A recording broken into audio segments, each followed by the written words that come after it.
Queridos hermanos, qué bueno que estamos aquí y es un gozo muy grande también porque en este día tenemos aquí a todos los niños, tenemos a los niños y tenemos a los jóvenes.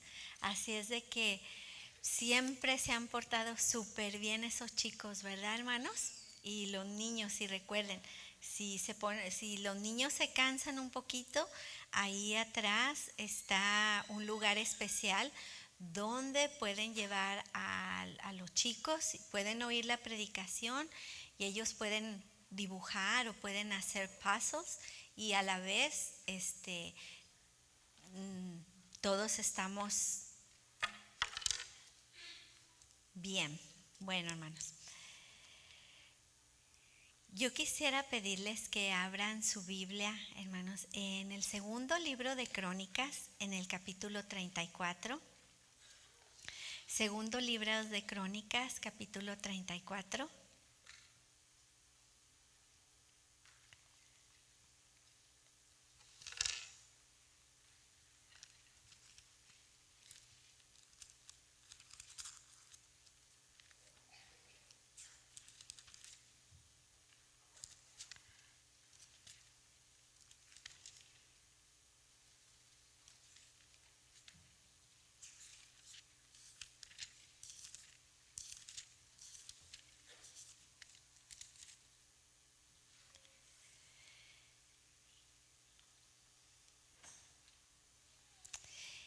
Y así como están en sus lugares hoy nos tienen muy oscuros, ¿verdad, hermano? Después no van a poder ver. Yo voy a leer para ustedes. Segundo libro de Crónicas en el Antiguo Testamento, el capítulo 34, versículos 1 al 3, dice: de 8 años era Josías cuando comenzó a reinar, y 31 años reinó en Jerusalén. Este hizo lo recto ante los ojos de Jehová, y anduvo en los caminos de David su padre, sin apartarse a la derecha ni a la izquierda. Los 8 años de su reinado, dice, a los 8 años de su reinado, siendo aún muchacho, comenzó a buscar al Dios de David su padre, y a los 12 años comenzó a limpiar a Judá y a Jerusalén de los lugares altos, de imágenes de acera, esculturas e imágenes fundidas. Fíjense, para todos los niños, a ver, ¿cuál es el niño más chiquito que tenemos aquí? ¿Cuántos años tiene el niño más chiquito? Mija, ¿cuántos años tienes? 8 años. Ok. ¿Quién está más chiquito que ella? Aquel chiquito, ¿cuántos años tiene, Ruby? 6 años. Marcelita, ¿cuántos años tienes? 9. Fíjense, esta chiquita tiene 8 años. Bueno, fíjense, chicos y jóvenes, a los 8 años el rey Josías empezó a reinar. Mija, ven para acá. Ven, Emily, ven. Ella tiene 8 años, hermanos. 8 años. Y el rey Josías en Judá a esta edad empezó a reinar. Hagan de cuenta que dijeran: aquí viene la reina, aquí viene la reina. De esa edad estaba el rey, 8 años. Gracias, mijo. Un aplauso, hermanos, para la reina. Tenía 8 años. Pero fíjense qué dice la escritura en la escritura paralela en Segunda de Reyes. Dice: ni antes ni después de Josías hubo otro rey que como él se volviera al Señor de todo corazón, con toda el alma y con todas sus fuerzas, siguiendo la ley de Dios. Nunca hubo un rey. Esto nos dice que no importa cuál sea nuestra edad, ni por muy grandes ni por muy chiquitos, cuando el temor de Dios en nuestro corazón está, Dios nos puede usar. No importa si eres muy joven, si eres un niño a los 8 años, hermanos, a los 8 años. Y dice que a los 12 años Josías empezó a limpiar el templo, pero empezó a limpiar también toda la nación, porque toda la nación de Israel había injusticia, había muchos dioses falsos, había mucho dolor en aquella nación. Pero fíjense cómo Josías pudo hacer eso. Josías, cuando ya estaba como de los 21 años en adelante, él dijo: quiero que empecemos a restaurar el templo de Dios, el templo del Señor. Y lo primero que empezó, fíjense, primeramente Josías ordenó quitar todo lo que impedía que el pueblo de Dios siguiera al Dios verdadero.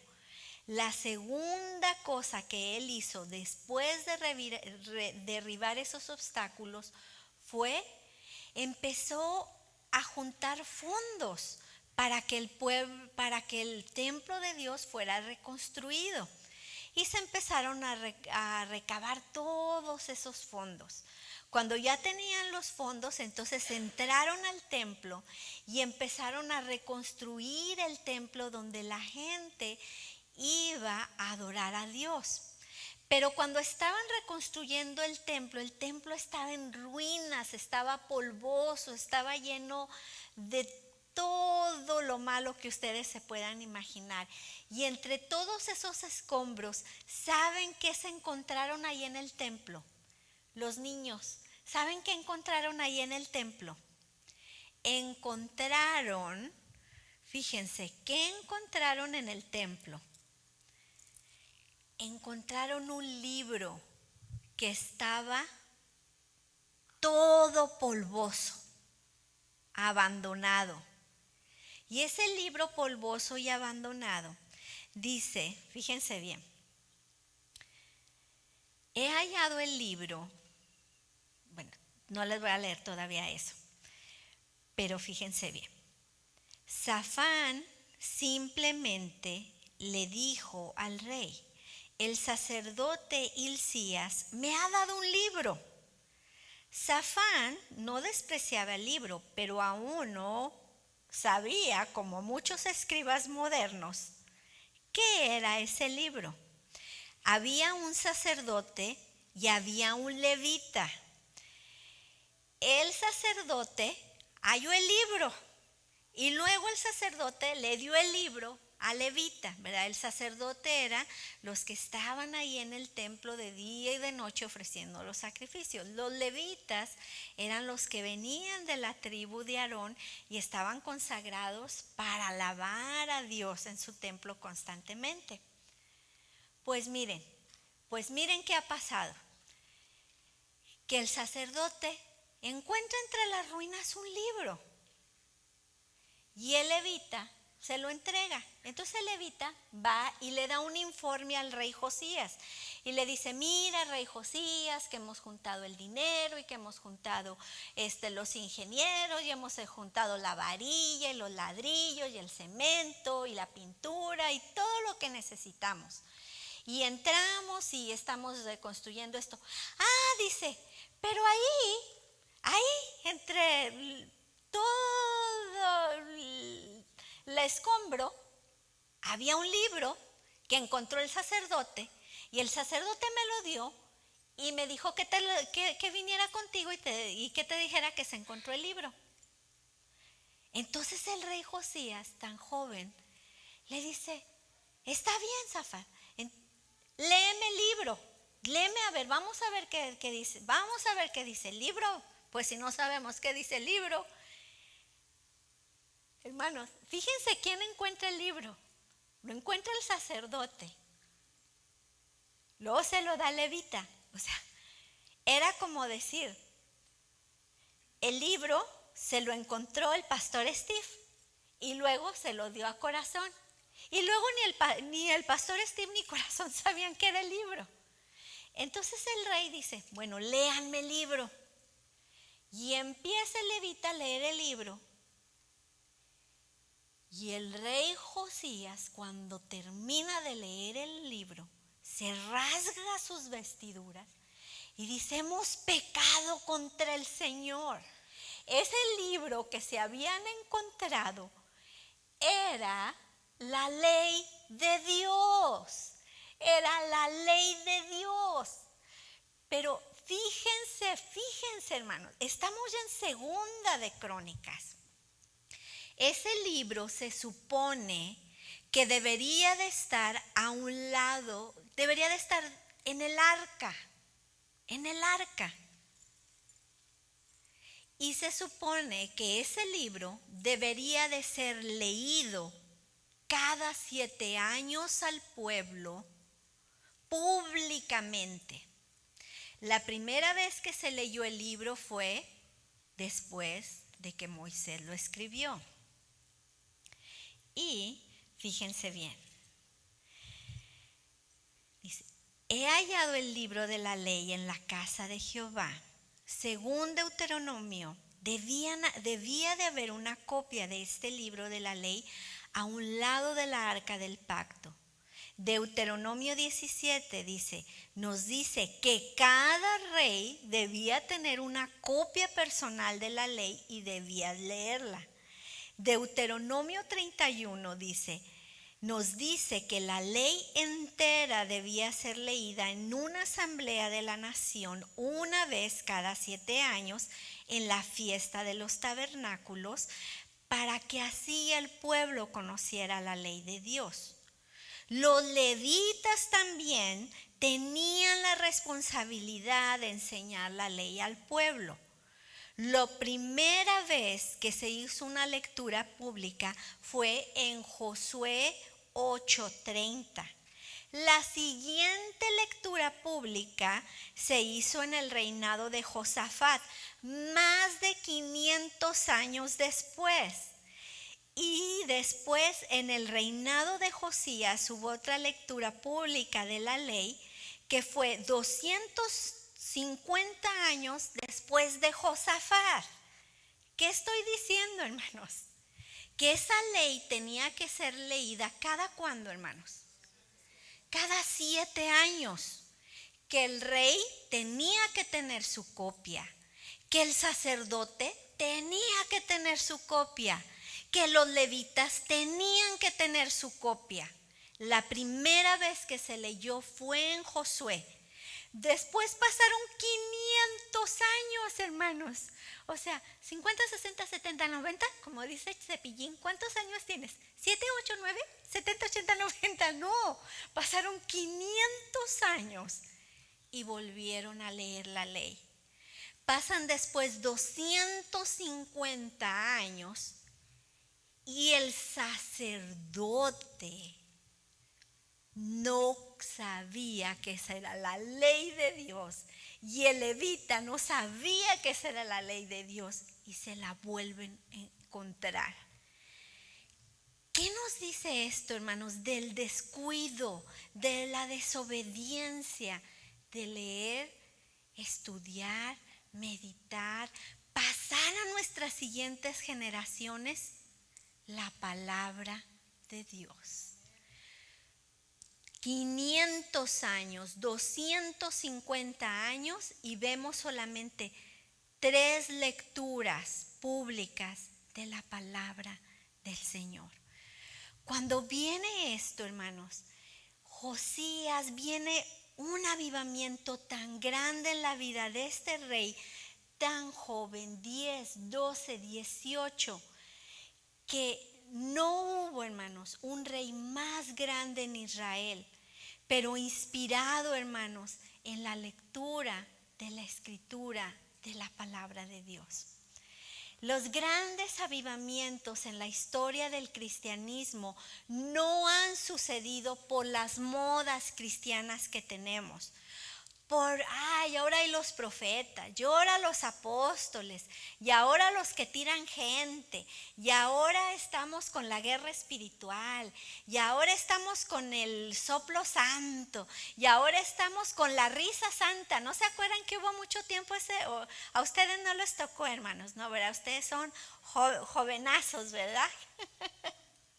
Bueno, y que la risa santa, ¿verdad? Y un movimiento tremendo, ¿verdad? Que causó en Pensacola. Y hermanos, el avivamiento verdadero es cuando vemos a la gente volverse de sus pecados y volverse al Señor. Todo lo demás es ruido, mucho ruido y pocas nueces, hermanos.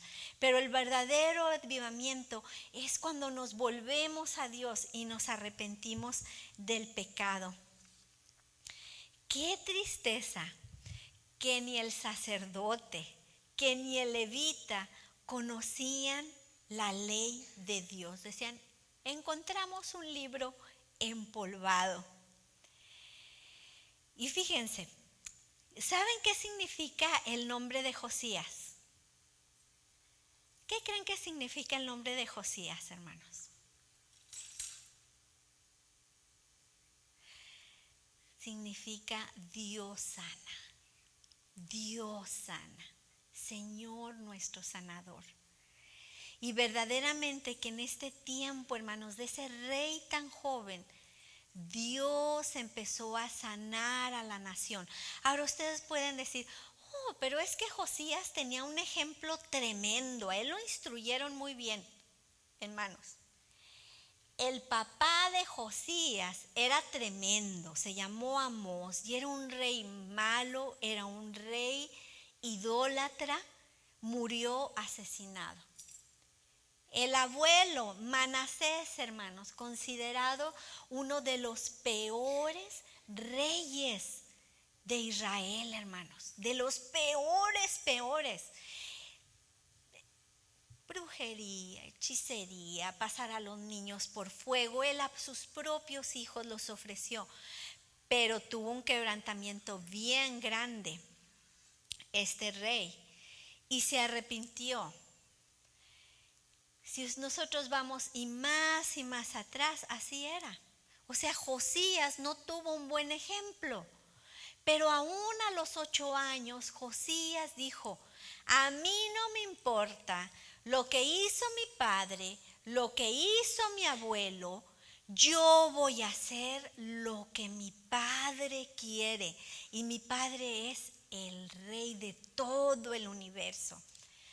Todos los jóvenes y niños ahorita se enfrentan a tanta presión y tantas cosas. ¿Qué puede encontrar un joven en su camino? Un joven puede encontrar la presión, hermanos, de ser igual que todos los demás, de vestirse como todos los demás, de hablar como todos los demás, de mentir como todos los demás, de robar como todos los demás, de hacer marihuana como todos los demás, de hacer trampa en la escuela como todos los demás. Pero vean el ejemplo que Josías nos puso. Y aún teniendo padres que fueron malos, Josías dijo, yo voy a hacer lo bueno. Y miren que un buen ejemplo de Josías era nomás el tatarabuelo. El tatarabuelo fue un rey muy bueno, Sedequías. Pero Josías ni siquiera lo conoció. Tuvo malos ejemplos. Muchas veces nosotros como hijos podemos decir, es que mi papá, es que mi mamá. No, no hay es que mi mamá, es que mi papá. Yo soy responsable de mis acciones y del sendero y el rumbo que yo tomo en esta vida. Así es de que nosotros vemos en este texto que el fuego de Dios se había apagado en todos aquellos, fíjense, que aún paradójicamente decían que servían a Dios, como eran los sacerdotes y como eran los profetas y como eran los levitas. Pero en este tiempo llegó este rey que tenía 8 años. Y este rey tuvo el abuelo más perverso que nos podemos imaginar. Pero hay algo que Josías empezó a hacer, aunque era muy joven y era un niño. Y Josías empezó a buscar a Dios. ¿Y saben qué, chicos? ¿Saben qué, chicas? Nosotros necesitamos jóvenes que empiecen a buscar a Dios. Cuando yo era joven, y ustedes pueden decir, cuando usted era joven, pastora, había dinosaurios, ¿verdad? Pues sí, ¿verdad? Cuando yo era joven, ¿qué veíamos, hermanos? Veíamos los picapiedras. ¿Cuántos de ustedes vieron los picapiedras, hermanos? ¿Verdad? Heidi, el correcaminos. Pero había una chica así, Candy. ¿Cuántos de ustedes vieron Candy? Candy, ¿verdad? Bueno, cuando uno empieza a buscar a Dios desde joven, fíjense, yo les voy a decir algo. Desde que yo era joven, yo supe qué quería hacer. Supe qué quería hacer. Y nunca voy a cambiar lo que yo sentí en mi corazón de lo que Dios me ha llamado. Y nunca el Señor me ha fallado. Nunca el Señor me ha fallado. Creo que tengo un propósito en la vida. Y sí, en este caminar, hermanos, ya muchos años, en veces yo sí he tenido crisis de fe. He tenido crisis de fe y he cuestionado en ocasiones. Pero siempre, hermanos, que hay esa crisis de fe, Dios me lleva a las raíces de mi fe y vuelvo a salir adelante con la ayuda del Espíritu Santo. Necesitamos jóvenes y niños que empiecen a buscar a Dios. Y fíjense, todos los chicos, los jóvenes, los niños y los padres, hay algo que nosotros tenemos que empezar a hacer. Buscar a Dios. Y buscar a Dios, va a haber un día, yo lo declaro, que mis hijos van a ir a la iglesia no porque yo los llevo. ¿Cuántos niños y cuántos jóvenes vienen aquí porque los trajo su mamá? Levanten la mano. Aquí tengo una. Dice Marcelita que ella vino porque la trajo su mamá. Ay, allá tenemos otros. Dicen que vino. Ay, allá tenemos otra. ¿Cuántos más jóvenes dicen, yo voy a la iglesia porque me llevó mi mamá? Y yo ni quería ir a la iglesia y no quería ir a esa iglesia, ahí donde la pastora habla tanto. Bueno, yo quiero decirles, jóvenes, se los quiero decir, que Dios tiene un llamado para ustedes, que ustedes van a servir al Señor. ¿Y saben qué? Todos los chicos que están aquí, la mayoría de ustedes, que tienen superpoderes, ¿verdad que tienen superpoderes? Que la mayoría de sus papás no tienen. ¿Saben cuáles son esos superpoderes? ¿Qué, Marci? ¿Qué superpoder tienen ustedes? Ustedes son bilingües. ¿Qué quiere decir bilingüe?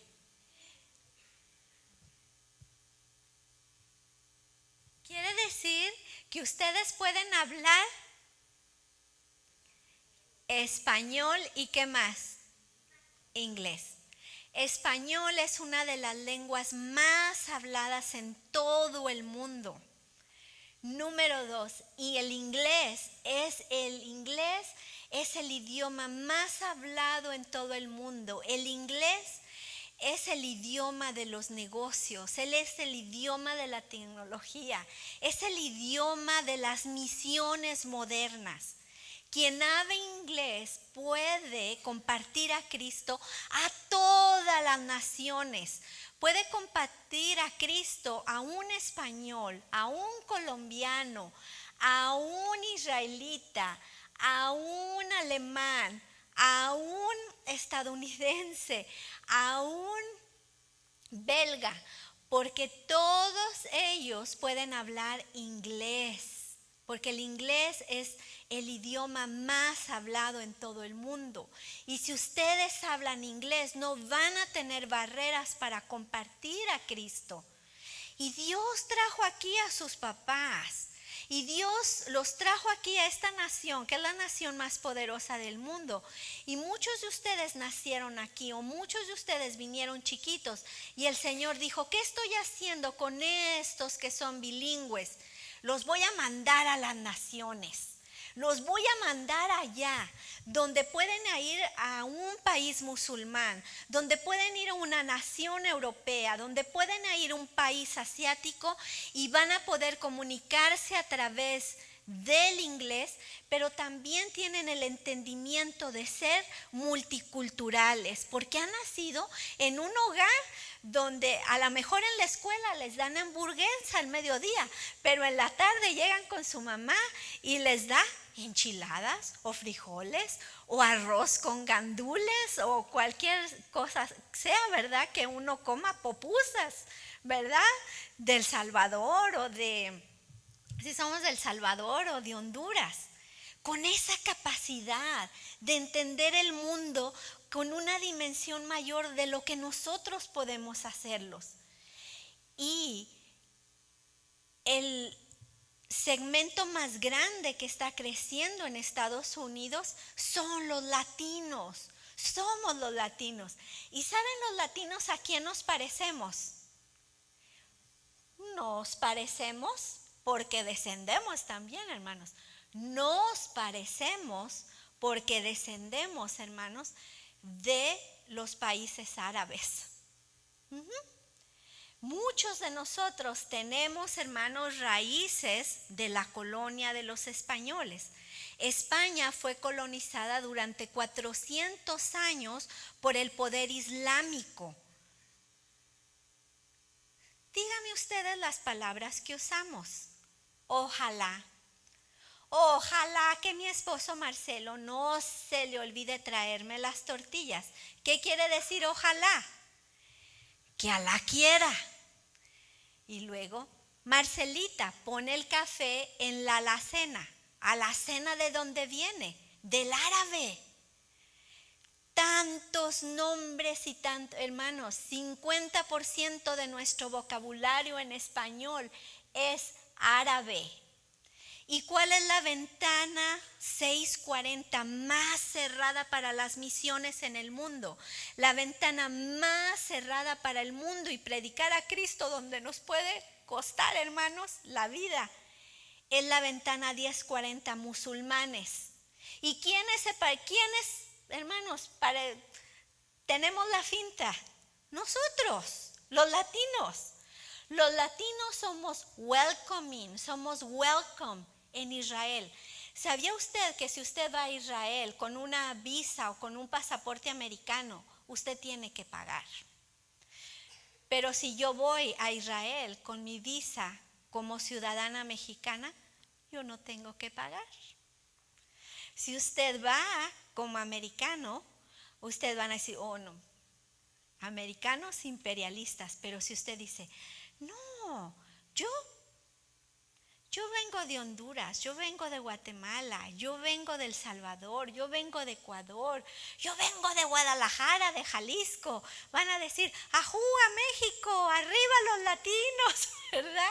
¡Arriba Latinoamérica! Los latinos los amamos, ¿verdad? Y se abren las puertas de misión, hermanos. Una de mis amigas, hermanos, este es un nombre, no es un nombre verdadero. Es un nombre que se le dio en la agencia misionera, que yo la conocí hace muchos años, Amy Millikan. Y después se lo cambiaron, hermanos, porque allá no pueden tener su nombre verdadero en esa ventana 1040. Yo, hermanos, yo estoy estudiando. Y cuando yo estoy estudiando, estudio por internet, porque mis maestros y mi maestro está en Texas. Y somos estudiantes de varias partes del mundo. Y cuando estamos estudiando los martes, yo puedo oír, hermanos, cuando estamos en la clase, las sirenas de la oración en los países musulmanes.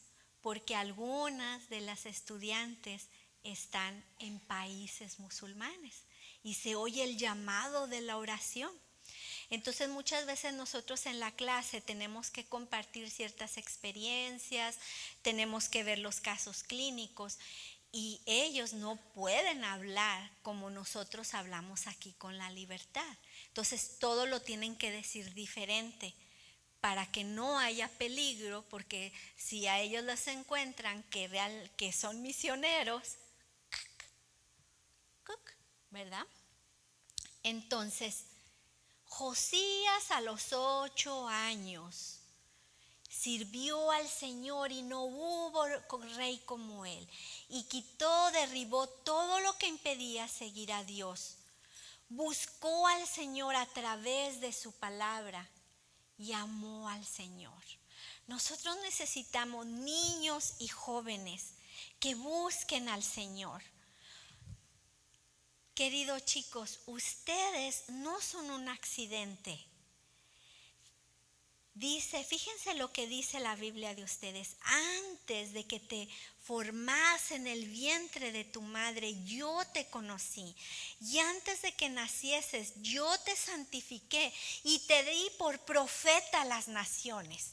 ¿Y saben qué, chicos y chicas que me están oyendo? Ustedes un día van a ir a España, van a ir a Alemania, van a ir a Asia, van a ir a otras naciones, pero ¿saben qué?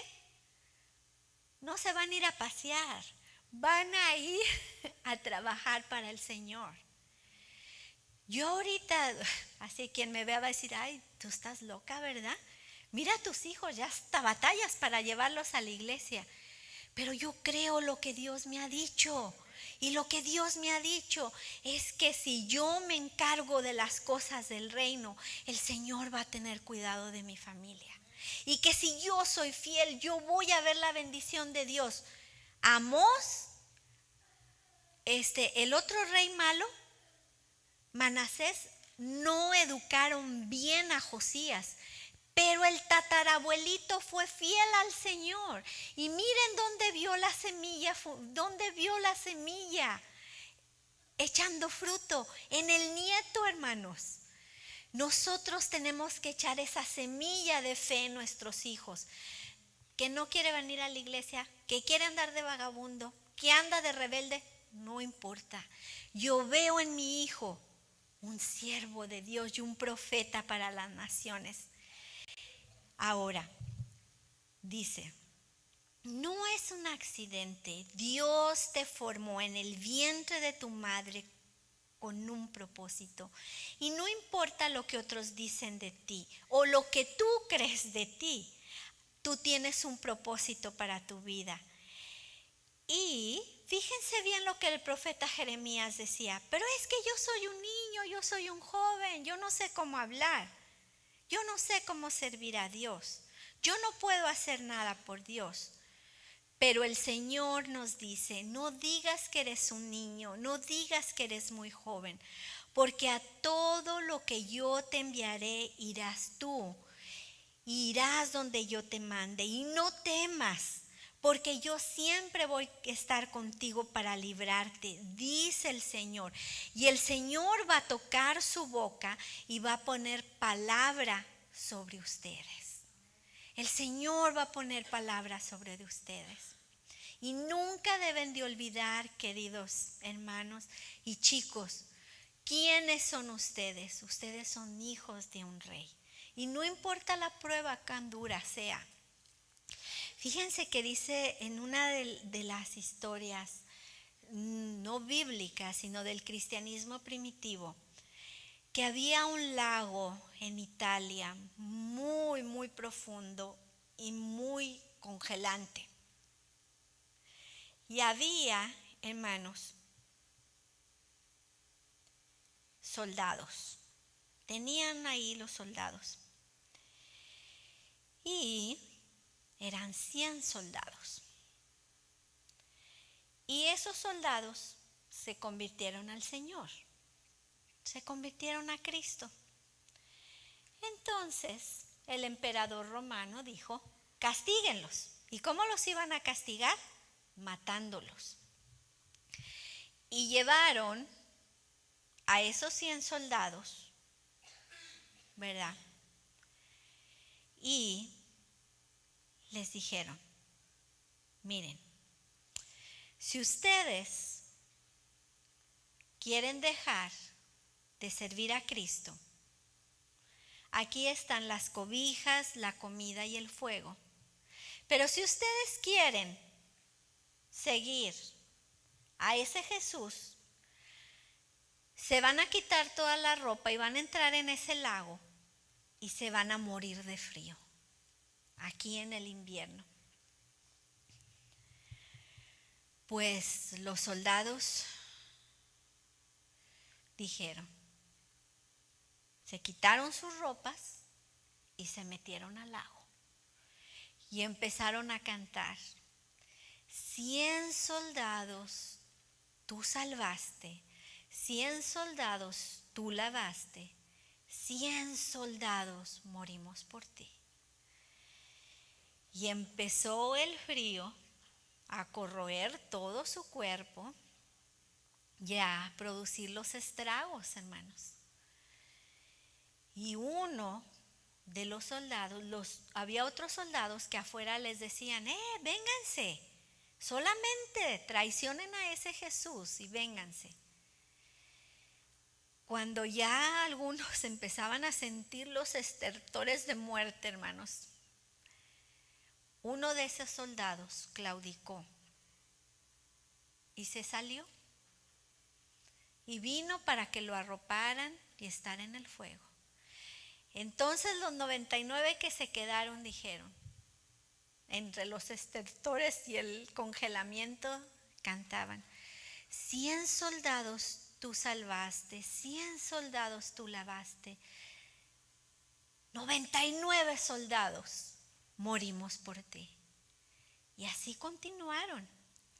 Al ver la fe y al ver aún en medio del dolor de la muerte a estos 99 soldados, el centurión que los estaba cuidando se quitó las ropas y se metió al lago y empezó a cantar con los 99 que ya estaban muriendo: 100 soldados tú salvaste, 100 soldados tú lavaste, 100 soldados morimos por ti. Siempre, hermanos, tenemos que recordar quiénes somos en el Señor. Y no importa cuán jóvenes o cuán grandes seamos, lo que importa es la entrega del corazón al Señor, el ser discípulos del Señor. El avivamiento viene cuando nos volvemos a la Escritura, hermanos, cuando derribamos los que nos estorba el seguir al Señor y cuando vivimos el propósito que Dios tiene para nuestra vida. Así es de que, hermanos, podríamos decir como esos soldados: 100 soldados, vamos a decir, hermanos, 100 soldados tú salvaste, 100 soldados tú lavaste, 100 soldados morimos por ti. Que así sea, hermanos, y que ninguno de nosotros claudique en esa carrera. Vamos a prepararnos para recibir la comunión en esta mañana, hermanos. Y yo les pido que inclinen sus cabezas y estén en una actitud de oración.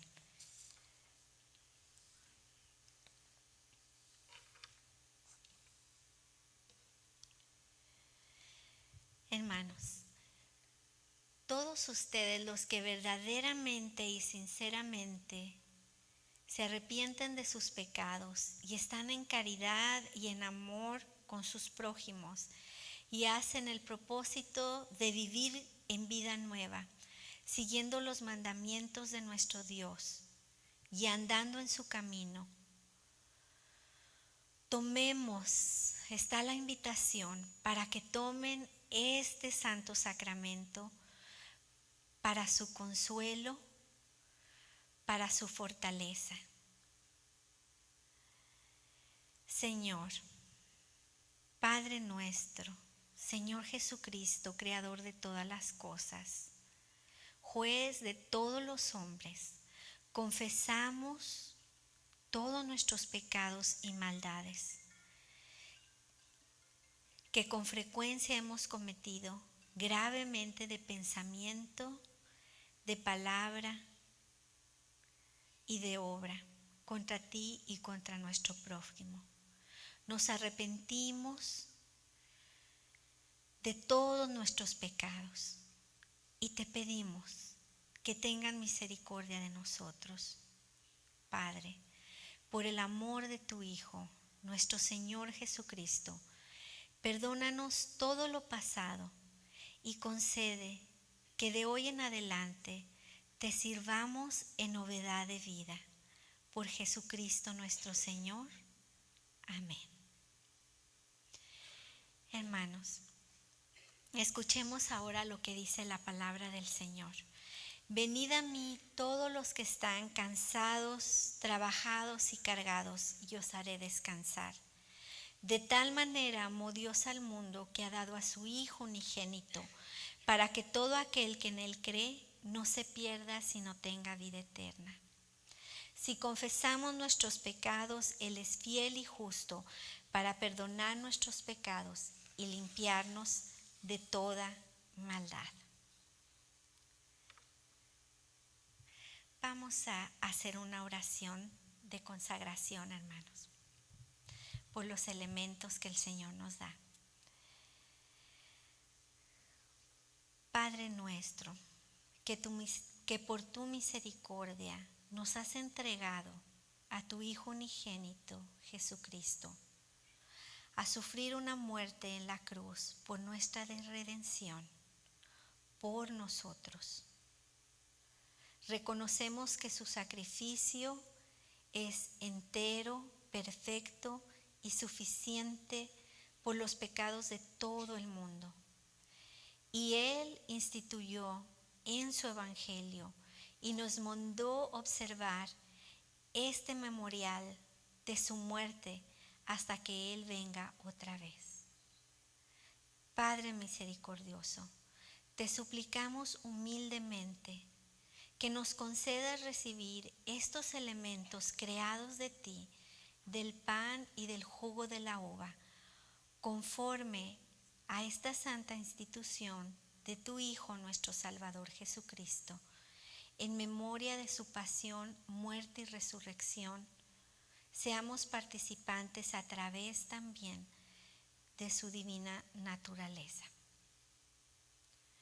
Pues que en la misma noche que nuestro Señor fue entregado, tomó el pan y habiendo dado gracias, lo partió y lo dio a sus discípulos diciendo: tomad y comed, esto es mi cuerpo que es dado por ustedes. Haced esto en memoria de mí. Igualmente después de la cena tomó la copa y habiendo dado gracias la dio a ellos diciendo: bebed todos de esto, porque esto es la sangre del nuevo pacto que es derramada por ustedes y por muchos para el perdón de los pecados.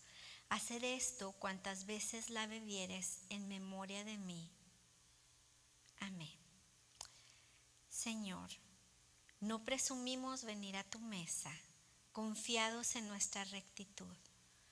Sabemos que no somos dignos ni aún de recoger las migajas de tu mesa.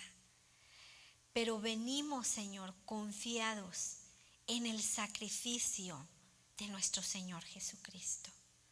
Señor, ayúdanos a que podamos andar en novedad de vida, crecer a la semejanza de Jesús y que siempre vivamos en Él y Él en nosotros.